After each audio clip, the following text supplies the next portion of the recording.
This is SSPTV News, brought to you by Samsung Productions and the Hazleton Standard Speaker. Tim Martin will forever be a part of the Freeland community. Find out how the former mayor was honored next. Welcome everybody. Please get comfortable and make yourselves at home. I'm Ken Kara, and this broadcast can be seen in stunning HD on Service Electric Cablevision channel 513, and you can watch us anytime with the Samsung Productions app. Here's your headlines from SSPTV and the Hazleton Standard Speaker. It's a fitting tribute to a man who dedicated his life to his community. 7 years ago, it was announced that the town square in the center of Freeland would be named in honor of then Mayor Tim Martin. The announcement came just one day before the mayor lost his battle with cancer. This week, a sign was erected making the naming of Freeland Martin Square official. Tammy Martin, the wife of the late mayor and herself a former mayor, was joined by her children Amanda and Brandon for the special unveiling at Center and South Streets. Tim Martin was serving his third term as mayor when he died in 2010. The sign was made possible by the Borough Redevelopment Authority, which owns the land, and donors attorney Donald Karpovich, Delacroche Dental Care, Jim and Rose Lapuka, and Community Bank. Tammy Martin issued a statement that reads, quote, "To all those who took part in making this happen, know one thing. To you it may be a sign, but to Tim and my family, it is proof that he will never be forgotten," unquote. Everyone here at SSPTV News has fond memories of Mayor Tim Martin, and we're sure that he is smiling down on this beautiful tribute to his dedication to the borough of Freeland. In other news, Halloween is almost here, and we have an event to get you in the Halloween spirit. Let's Monster Mash with Lisa Sugart. Well, the Halloween holiday is just around the corner, and boy, do we have a special event for you. And if you're afraid of being scared on Halloween, you don't have to be afraid of this one, because the name says it all. It is the Not So Spooky Halloween concert featuring the Hazleton Philharmonic Symphony Orchestra. We're pleased to be joined by the director of the orchestra right now, Mr. Bob Lagana. Bob, thanks so much for being here. This is a great idea. This is a pleasure for us to do it. We've done thematic concerts over the years in the past, but it's been quite a few years now that we've done a Halloween concert, so we're going to let it all hang out this time, so to speak. What we're hoping to do is to spice it up a little bit by having people come in costume. I hear the orchestra is probably planning on doing that as well. And I think they have something special in mind for me, but I'd prefer not to know what it is at this point in time. So we're expecting to have a great time. I think it's fun. It's fun to gather around the spirit of the Halloween season. So we'll see how it works out this year. Any special selection you could tell us about, or is it a secret? Oh no, we've gone out of our way to make sure that people will recognize. For example, we're doing some heavyweights, like we're going to be doing some work from Harry Potter. We're going to be doing Phantom of the Opera, which is always a winner. Even Pirates of the Caribbean, which has some spooky pirate music that's involved in there. A couple of other pieces that we're going to do that people will probably recognize when they hear them, but won't recognize the titles. For example, one of the songs that we're going to be doing is Saint-Saëns' Dance Macabre. Now that's tough for the orchestra, and they're doing a really great job with it. So they wanted to give it a shot this time around. So they'll recognize it. The audience will recognize it when they hear it. And others that we're going to be doing is from Peer Gynt's Suite, which is called In the Hall of the Mountain King. And it's always used in cartoons as background music. So they may not recognize the title, but they will recognize the song. And a few other things. We're going to throw in things like Night on Bald Mountain that was made popular by Disney, and a few other things, even to the extent of having the Munsters theme being played and things like that. So it'll be a well-rounded. We even threw something in for the jazz specialists, the Witchcraft that's sung by Frank Sinatra a lot. So that's in there too, just to keep everybody involved in the program. Wow, this is awesome. And this concert is free. That's the amazing part of it. It's taking place on October the 27th. It's a Friday evening at St. John's Byzantine Catholic Church Hall. You told me it is handicap accessible. Yes, so Father Jerome, who is the pastor of the church, he's a member of the orchestra. Yes, he is. He's been playing with us for several years now, and I'm so glad he chose us. He's a violinist with us and does a remarkable job. And it was he who suggested and offered the church hall as a place to perform. So he's happy about it. We're happy about it. So we're looking forward to a lot of excitement for for this concert. So it is free again, but you said there will be a free will offering. Yes, we generally do. We pass the hat, so to speak. And well, also, I don't think you mentioned yet that there's also going to be a candy giveaway sponsored by the Greek Catholic Union. So there should be something for everybody for the whole evening. It sounds like a really unique performance, something different for a change. The Not So Spooky Halloween concert, Friday, October 27th, again, is taking place at St. John's Byzantine Catholic Church Hall. That's on 22nd Street, I believe, in Hazelton. 20th Street, 20th Street, 20th, sorry. 20th Street, near Carson Street. All righty, it's easy to get to. It is handicap accessible. There's going to be so much fun, great music, a free candy giveaway, lots of things happening. Come on out and celebrate with the entire family. And don't forget, come in costume if you can, and you'll see what Bob's going to be dressed at as well. Thank you, Lisa. Janine is back at Sacco Chiropractic this week talking tech. We're back here at Sacco Chiropractic in Hazelton, and we're back with Dr. Scott Sacco to give you some information on how you can book appointments easy and how you're up to date with technology, because we know a lot of you need those convenient things so you can book your appointments and keep your appointments. Yeah, so we're still pretty new here, being back in the Hazelton area. So it took us a while to get our online presence back. Coming from Philadelphia, that was a very big part of our practice. We were always online, everything up to date. So now we're kind of bringing that back to the Hazelton area with us. So our website just got finished.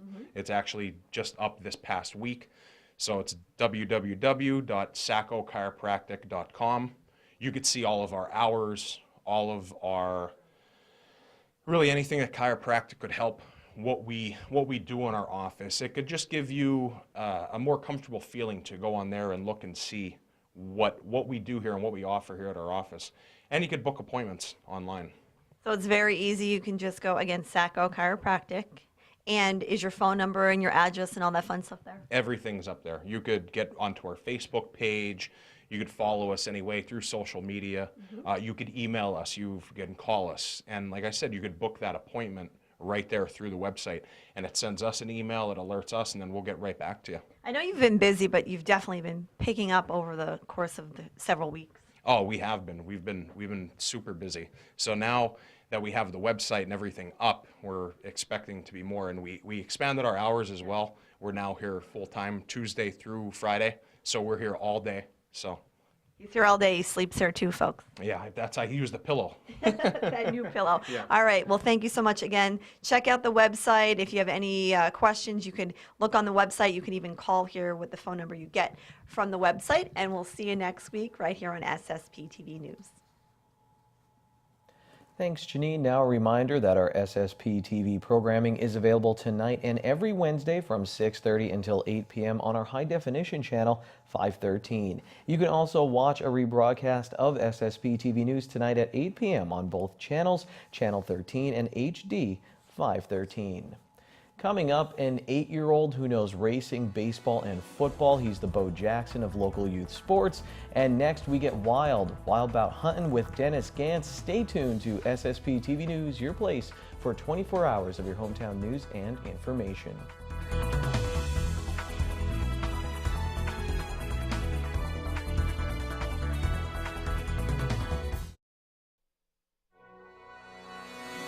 This is SSPTV News, brought to you by Samsung Productions and the Hazelton Standard Speaker.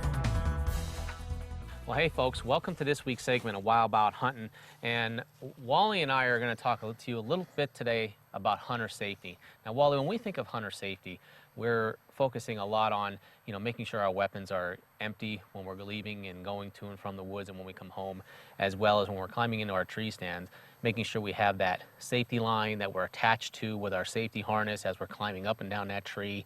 When we get into that tree, making sure we're attached to the safety strap and harness is on so we don't fall, be able to go home to our loved ones at the end of the day and be able to go back out and hunt again. But you recently wrote an article for our monthly newsletter that has a little bit more to it when it comes to hunter safety. Well, as being first responders, we go for hunters that are lost in the woods all the time, or a hunter that's having a medical emergency.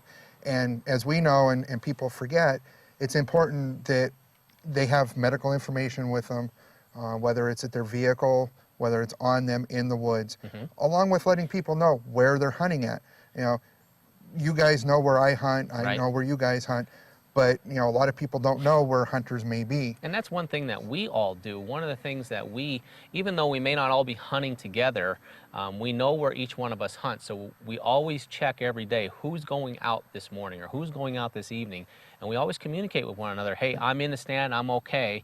You know, I'm out of the woods, I'm okay. So that's something that we do just subconsciously, you know, without even thinking about, but not everybody does that. Not everybody does that. And along with, you know, if they have medical issues that they need medications to take during the day while they're out hunting, you know, they need to worry about that stuff and making sure that that stuff is with them so that if they do have an issue and we make it out to them, we know how to treat them, because that's really important. Absolutely. And one of the things that I do is we go out of state a lot to hunt public land. So we're hunting land that we're not familiar with. A GPS and or your phones today have, you know, GPS with Onyx Hunt is a great feature. If I know where I'm going, because I do a lot of research ahead of time, I'll give the coordinates of where I'm going to be hunting to my family. So if something happens and I get lost or I get hurt, they can give the coordinates to maybe local authorities and they'll be able to find me. Right, I mean, GPS and all that is now something new that makes things safer. Along with, like, on a lot of phones, they have a Find Me feature. Right. If you have that turned on, they can also do that. We've heard of incidences where people have been found in the woods just off of their cell phones. So, folks, some great tips to hunter safety. It's not just necessarily making sure your weapon is safe as far as the safety on and off, ammunition emptied out, and your safety harness getting in and out of your tree stand. There's a little bit more to it. Make sure the people who you care about know where you're hunting. Make sure you take your medications. If you're going to be out for a long day, make sure you have extra medications with you and something to eat and drink, as well as that's concerned, and ways to communicate. But let people know. Take hunter safety to that next level. You'll enjoy your experience in the woods much, much more, and you'll be able to go back and enjoy it again another day. That's it for this week's segment of Wild About Huntin'. Email us at info@wildabout.huntin.com if you have any questions. We'll see you next week somewhere in the hunting woods. You can catch Wild About Huntin' every Monday at 3:30 p.m. right here on SSPTV. Time now for weather on SSPTV News. Fall scene in downtown Hazleton. Meanwhile, in Los Angeles, it was 100 degrees for Game 1 of the World Series last night. Here's our local forecast from the National Weather Service tonight. Partly cloudy. We'll have a low of 37 degrees. For our Thursday, a 20% chance of showers after 1 p.m. Partly sunny, high in the lower 50s. Thursday night is clear with a low in the mid-30s. Friday, sunny with a high of 59. At night, mostly clear, low of 42. Saturday, mostly sunny, high of 60. 40% chance of showers at night, mostly cloudy, low of 48. Sunday, showers likely, 70% chance, cloudy with a high of 59. And then at night, a 50% chance of showers, mostly cloudy, low of 39 degrees. Hello, I'm John Rusnock, Youth Sports Director here at the Hazleton YWCA. I'm just going to tell you about some upcoming programs we have. We have a 4th through 6th grade basketball league starting at the end of October, early November, along with a 7th through 9th grade basketball league starting at the end of October, early November.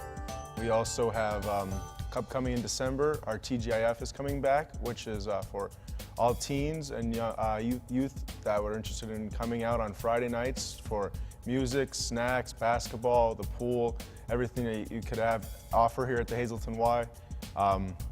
We also have in upcoming January, we have floor hockey and we have youth soccer also starting in January. So if you have any interest, you come on down to the Hazleton Y. You can call the Hazleton Y at 570-455-2046, or you can register on our Hazleton Y page. Speaking of the Y, the Hazleton YWCA will host its annual Trick or Treat Trail on Saturday. The free family-friendly event is being held in conjunction with PPL Energy Savings Day. Attractions include demonstrations on home weatherization, health screenings, a petting zoo, a bicycle rodeo, kids entertainment, food vendors, and more. The Trick or Treat Trail is this Saturday from 10 a.m. until 2 p.m. at the Y on South Church Street in Hazleton. From blue screen to green screen, your midday winning lottery numbers: pick 297, pick 3 477, pick 4 8345, and your pick 5 numbers 34631. The wild number today is 8. When we come back, we're talking motorsports. Dino Alberto is here. I'll see you soon.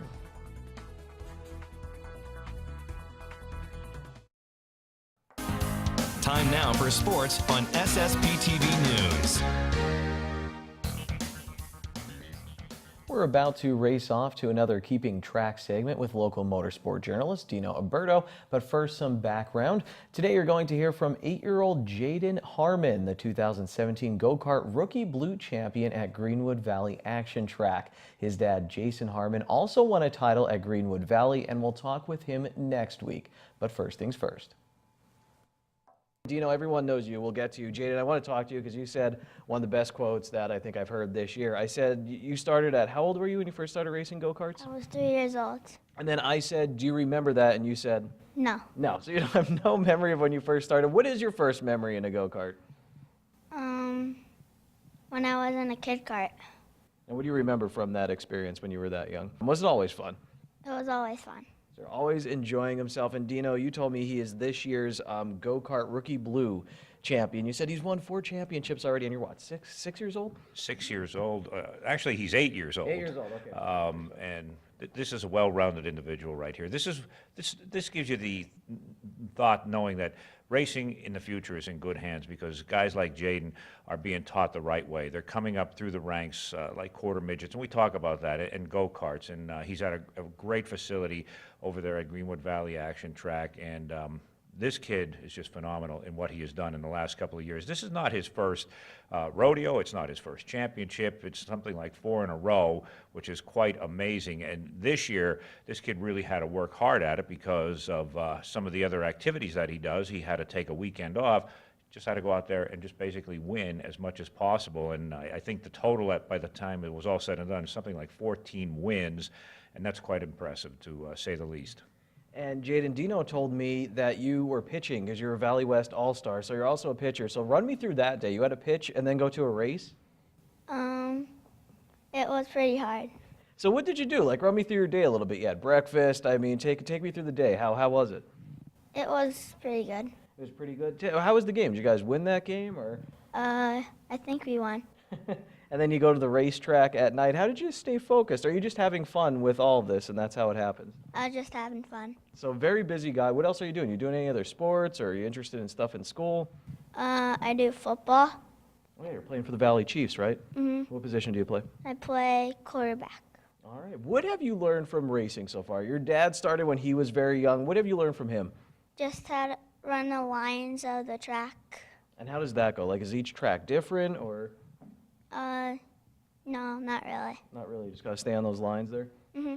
Do you know, it's, when you're at this age and you're doing things so young, like 3 years old, you think T-ball, you think anything. I mean, why start that young, and is it a big benefit? It is a big benefit because it gives these young talents that opportunity to see, do they like this or not? And it's no different than putting them in T-ball or swimming or other activities like that. And they, I think what's the beauty of that, and of all the years I've been doing that, where some guys might be teenagers or in their 20s and they get into this and they're eventually out there on the track. These young kids don't have any bad habits. They get out there, they learn a sense of communication with their fathers or their crew chiefs, whoever is working on their cars, and it just gives them that ability to learn, to focus, and I think it's really interesting to watch how they nurture their way through the ranks. Some of them stay with it, some of them don't. It's not something that they have to continue to do it, but to see how they thrive at what they accomplish out there, such as a kid like Jaden and so many others that have taken that route and to where they are today, well,